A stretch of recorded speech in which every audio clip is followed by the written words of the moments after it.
Bienvenidos y bienvenidas a este curso del tema de principios éticos. En esta primera clase veremos pues, un poco esa transmisión de valores en la sociedad, el proceso de socialización y todas las teorías que influyen en este proceso pues, de socialización.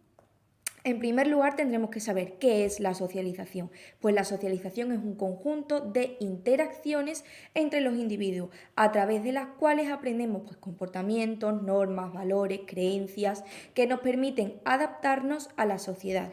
El autor Guy Rocher define socialización como un proceso por cuyo medio la persona humana aprende e interioriza en el transcurso de su vida pues, distintos elementos culturales de su medio ambiente y las integra en esa estructura de su personalidad, bajo la influencia pues, de distintas experiencias y agentes sociales que al final influyen en pues este proceso de socialización y por lo tanto se adapta y esto le ayuda a adaptarse al entorno social donde debe vivir.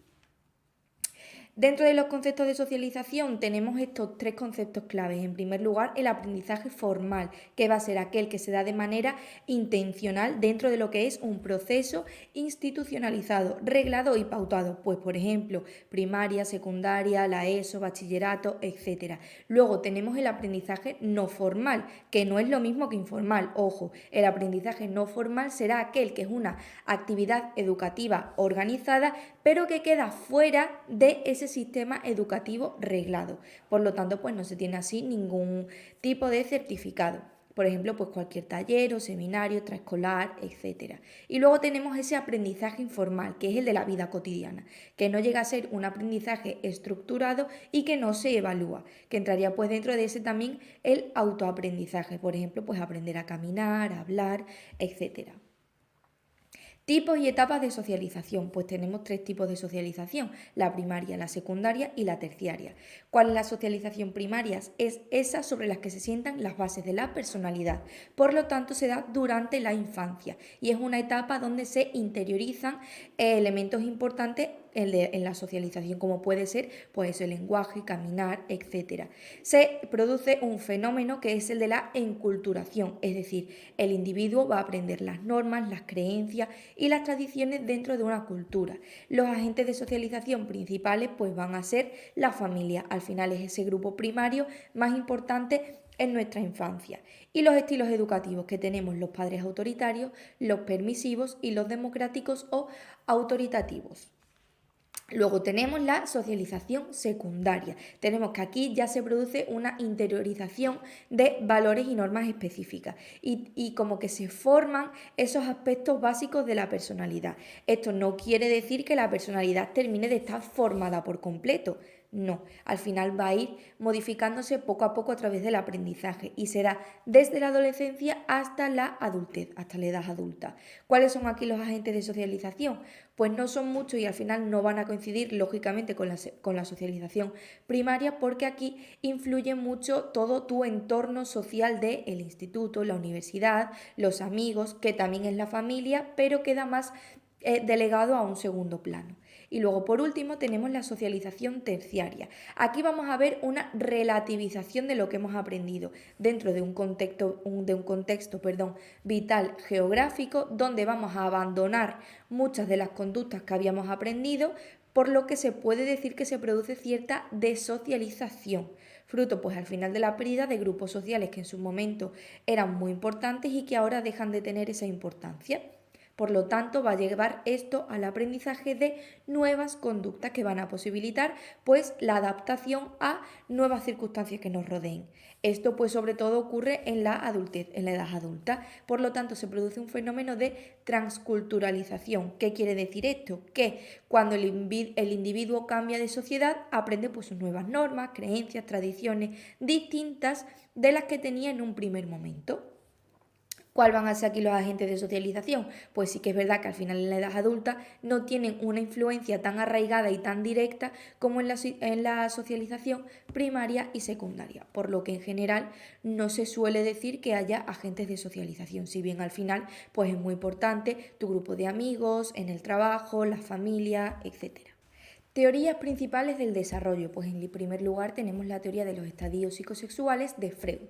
¿Qué decía este autor? Consideraba que las pulsiones sexuales son determinantes en el desarrollo de la personalidad y que éstas se daban en los primeros años de vida. Entonces propuso un total de 5 etapas. La etapa oral en los primeros 18 meses de vida, la etapa anal entre los 18 meses y los 3 años, la etapa fálica entre los 3 y 6 años, la etapa de latencia entre los 7 y 12 años y por último la etapa genital durante la adolescencia. Luego tenemos la teoría del desarrollo cognitivo de Piaget. Este autor propone que el desarrollo humano se va a dividir en 4 etapas en las que se aprenden y se perfeccionan nuevas capacidades. Según el autor, el desarrollo cognitivo es un proceso activo en el que el individuo construye su propio conocimiento a través de su interacción con el medio ambiente. ¿Cuáles son estas 4 etapas? Pues en primer lugar, la etapa sensoriomotora, tenemos que se da en los primeros 2 años de vida aproximadamente y se caracteriza por el aprendizaje a través de la exploración y la experiencia sensorial directa. Luego tenemos la etapa preoperacional, que se da entre los 2 y los 7 años y se caracteriza por un desarrollo del lenguaje y la representación simbólica. Luego tenemos la etapa de operaciones concretas, que será entre los 7 y los 11 años y se va a caracterizar por el desarrollo de la lógica y la comprensión de conceptos concretos. Y por último tenemos la etapa de operaciones formales, pues que será a partir de los 11-12 años y se caracteriza por el desarrollo de la capacidad de pensar de manera abstracta y lógica.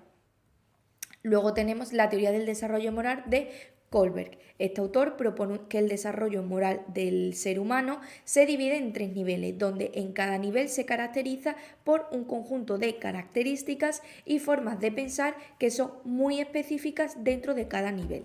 El razonamiento moral, por lo tanto, se adquiere a través de 3 etapas que están divididas cada una de ellas, en 2 estadios morales.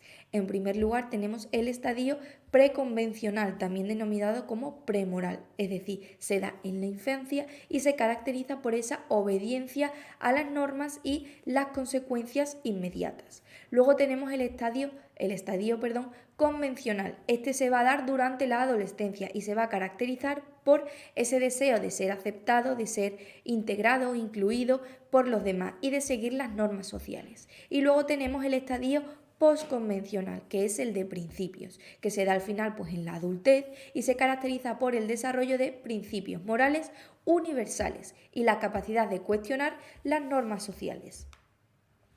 Luego tenemos la famosa teoría de las necesidades de Maslow, que de esto también tenemos un esquema que propone que las necesidades básicas humanas se organizan en una jerarquía de 5 niveles que están ordenadas dependiendo de su importancia en la pirámide motivacional. Por lo tanto, hasta que no se satisfacen las del inferior, no van a hacer la necesidad de la superior, que tenemos en la base las necesidades biológicas, es decir, las básicas para la supervivencia: comer, beber, respirar, etc. Luego seguimos con la seguridad, es decir, esa necesidad de tener una seguridad personal y familiar en el entorno. Luego la afiliación, es decir, las necesidades interpersonales de relaciones con otras personas. Luego el reconocimiento, esas necesidades de adquirir un reconocimiento por parte externa. Y por último la autorrealización, es ese crecimiento personal. Por lo tanto, lo dicho, hasta que no se satisfacen las necesidades básicas, no van a hacer esa necesidad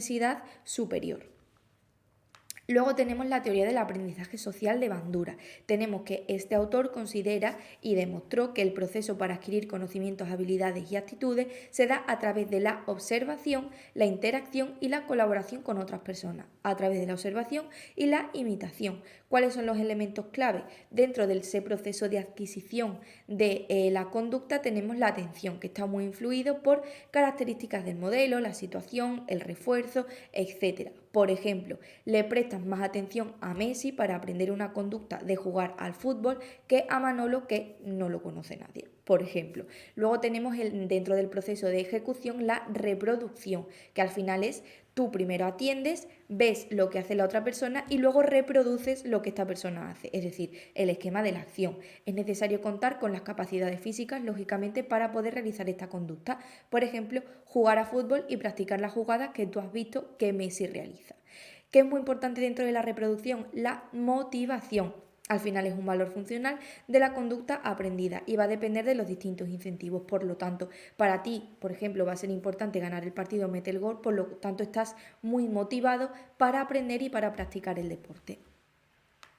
El condicionamiento clásico de Pavlov, una teoría muy famosa dentro de lo que son las teorías del aprendizaje. Tenemos que el condicionamiento clásico es un tipo de aprendizaje asociativo. Dentro de esta teoría se incluye el principio de asociación, que pone de manifiesto que cuando dos sucesos se producen juntos o de forma secuencial, es decir, primero uno y después otro, quedan de alguna manera asociados en nuestra mente.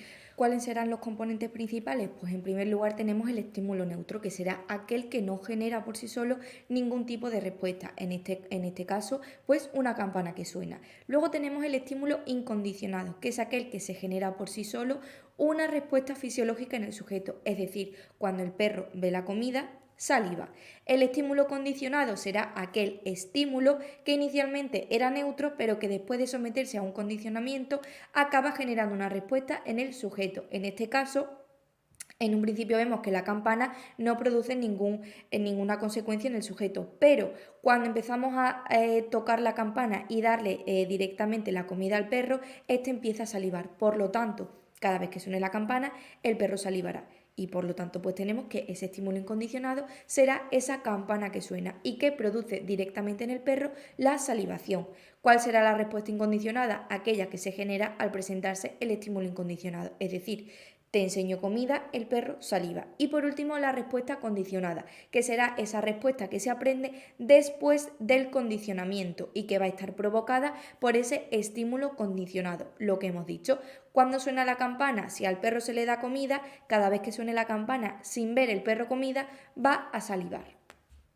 Luego tenemos el condicionamiento operante de Skinner, que también es una especie de aprendizaje por asociación, donde los comportamientos operantes operan, valga la redundancia, sobre el entorno, produciendo determinadas consecuencias bien favorables o bien desfavorables. Por lo tanto, tenemos aquí tres elementos. En primer lugar, el estímulo es ese elemento del ambiente que va a influir en la conducta del sujeto. En segundo lugar, tenemos la conducta del sujeto.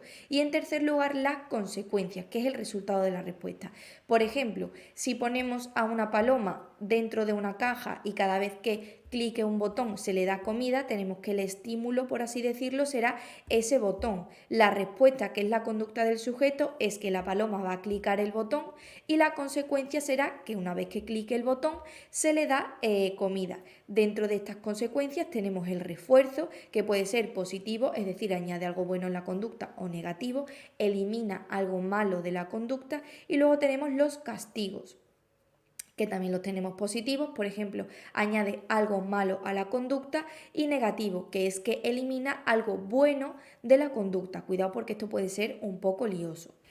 Y bueno, eso ha sido todo de este curso y ahora tenemos pues una serie de preguntas oficiales. La primera de ellas de la promoción 34, que nos pregunta que el tercer escalón de la pirámide de necesidades de Maslow se denomina reconocimiento, seguridad o afiliación. Pues efectivamente es la opción Charlie, afiliación.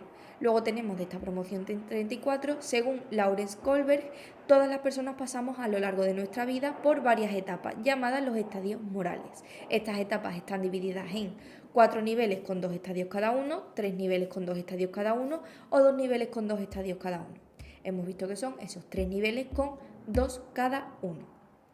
De la promoción 35 también nos pregunta sobre Kohlberg, sobre ese proceso de socialización que pasa en tres fases: la preconvencional, la convencional y la posconvencional. Preconvencional se tiene como referencia los principios morales propios, se apoyan tanto en valores colectivos como en libertades individuales. Convencional suele ser la que define el pensamiento de los adolescentes y de muchos adultos. Y posconvencional, la persona juzga los acontecimientos según el modo en los que afecten a esta persona. ¿Cuál será de ellos? La opción Bravo, fase convencional, suele ser la que define el pensamiento de los adolescentes y de muchos adultos.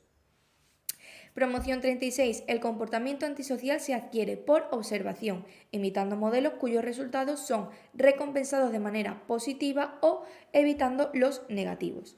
A esta teoría desarrollada por Bandura, ¿cómo se le conoce? Muy fácil, la teoría del aprendizaje social. Opción Bravo. Y por último, esta pregunta de la promoción 36, donde se pregunta por ese fenómeno de socialización definido por Van der Seyden. En primer lugar, preguntan por si es ese proceso por cuyo medio la persona humana aprende en el transcurso de su vida los elementos socioculturales de su medio ambiente, si es el proceso por el cual los individuos y su interacción con otros desarrollan las maneras de pensar, sentir y actuar que son esenciales para su participación eficaz en la sociedad, y por último si la acción y el efecto de socializar, es decir, es el proceso por el cual el ser humano aprende la información de su entorno. Pues será esa opción bravo, que es el proceso por el cual los individuos y su interacción con otros desarrollan pues estas maneras de pensar, sentir y actuar que van a ser esenciales para su participación en la sociedad. Pues bueno, chicos, chicas, esta ha sido la primera clase de este tema de principios éticos en la sociedad actual. Si tenéis cualquier duda, sugerencia, cualquier cuestión que queráis comentar, podéis poneros en contacto conmigo a través de Discord y nos vemos en la siguiente clase. Chao.